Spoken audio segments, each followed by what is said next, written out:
오늘은 상가함수, 구강 상가함수에 관한 거를 해보도록 하겠습니다. 상가함수에 오늘 주안점을 두는 것은 기본적인 개념 정의에 대해서 주안점을 둬서 설명을 전체적으로 해보도록 하겠습니다. 자, 그럼 우선 첫 번째는 오늘은 일반각부터 설명을 시작해 보도록 하죠.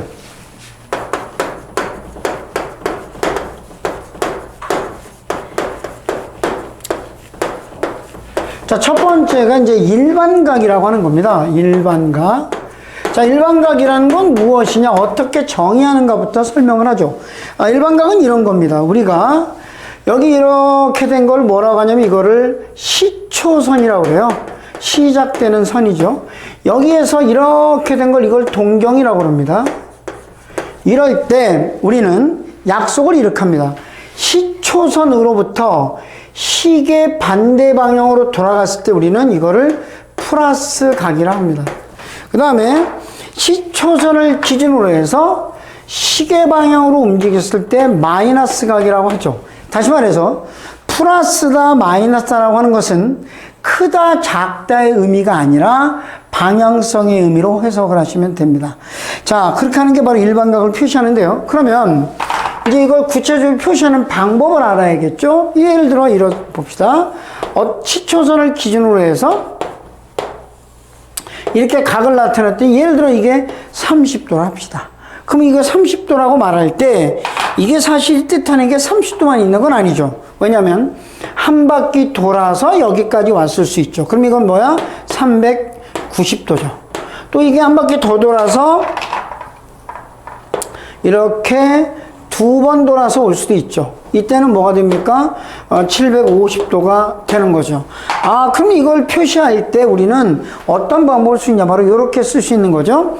여기를 X, 여기를 O, 여기를 Y라 하면 각 XOY라는 각은 이렇게 말을 해요. 몇 바퀴 돌아서 여기로 올 수 있기 때문에 360도 N이란 정수입니다. 더하기 가장 작은 각을 이렇게 쓰게 됩니다. 그럼 이걸 바로 일반각이라고 우리가 하게 되죠. 물론 여기서 N은 정수입니다. 여기 일반각의 정의가 되겠습니다. 그러니까 앞으로는 30도, 90도, 30도, 390도가 훨씬 크다가 아니라 사실은 몇 바퀴 더 돌았냐, 그 정도 의미로 해석을 하시면 되죠. 두 번째가 오늘의 어찌 보면 하이라이트입니다. 호도법이라는 게 있어요. 자, 우리가 지금 세상에서 쓰는 숫자는 사실은 20도, 30도 이런 식으로 쓰진 않거든요. 20, 30 뭐 이런 식으로 쓰거든요. 즉 실수로 쓴단 말이에요. 근데 각을 나타내는데 맨날 우리가 30도, 40도 이걸로만 표현할 수는 없다는 얘기죠. 실수로 표현할 수 있는 방법이 없을까? 있습니다. 그게 바로 호도입니다. 그럼 호도의 정의는 무엇인가? 정의는 이겁니다. 보시면은 이렇게 된 부채꼴이 있습니다. 그럴 때 우리가 여기를 뭐라고 그래요? 이걸 반지름이라고 그러죠. 이걸 뭐라고 그래요? 중심각이라고 그러죠. 여기를 뭐라고 그래요? 호라고 그러죠. 호, L이라 합시다. 그냥 여기 세타를 합시다.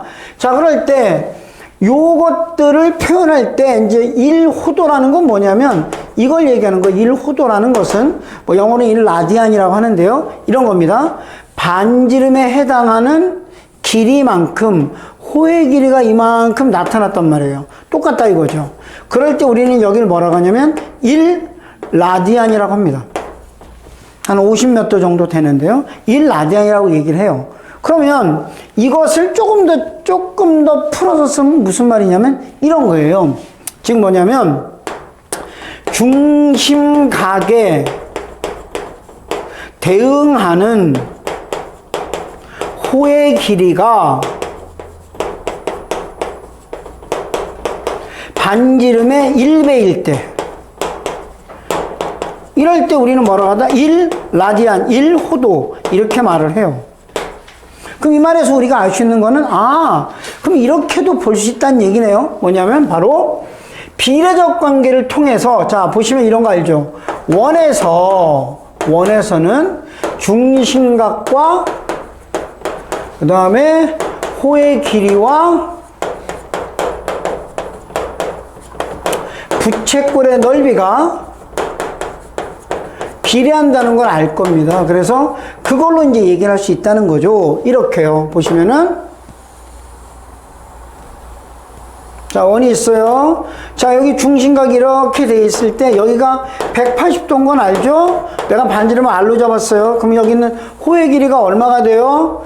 파이 R인 거 알죠? 그러니까 그럼 이런 말 할 수 있네요. 180도라고 하는 것을 해당하는 호도는, 자, 여기 보시면 1배니까 1배일 때 1라디안이라고 그랬으니까 180도에 해당하는 호의 길이는 반지름의 파이배죠. 그러니까 얘는 파이 라디안이라고 쓸 수 있다는 거죠. 그죠? 여러분, 요 파이가, 즉 180도가 파이 라디안이 된다는 거를 잘 기억해 놓으셔야 될 겁니다. 자, 그러면 이걸 가지고 조금 더 얘기를 좀 확장을 해 보도록 하겠습니다.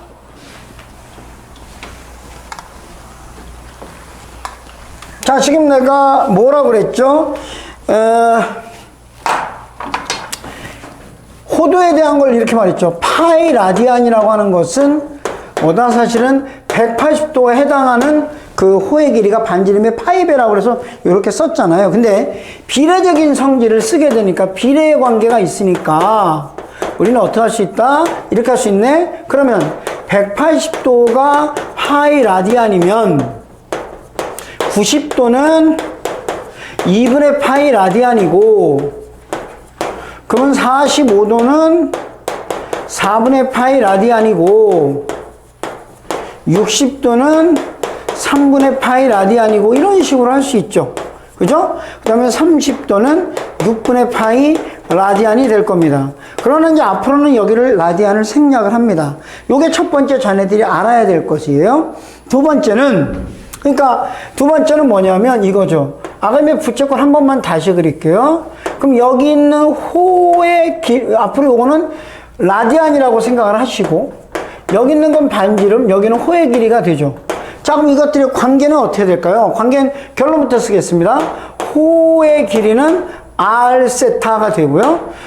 부채꼴의 넓이라고 하는 것은 2분의 1 R제곱 세타 또는 2분의 1 RL이라 씁니다. 근데 이걸 증명하는 건 무엇으로 하느냐? 이거는 내가 다 쓰진 않겠습니다. 우리가 준 교재를 잘 보시면 거기서 아마 비례적 성질을 통해서 나온다는 게 옆에 오른쪽에 설명이 돼 있으니까 그걸로 보시면 될 겁니다. 그래서 이렇게 해서 이게 비례적 성질로 했다라는 걸 기억하시면 될 것입니다. 그 다음에 또 이제 우리가 알아야 될 게 있습니다. 지우고 한번 할게요. 자, 무엇이 있냐? 자, 이게 있습니다. 이제 그 다음에 이제 두 번째 우리가 이제 보게 되는 게 바로 뭐냐면 삼각함수의 정의입니다. 자, 앞으로 그래서 여기서 말하는 삼각함수라는 게 뭐냐면 사인, 코사인, 탄젠트를 얘기하는데요.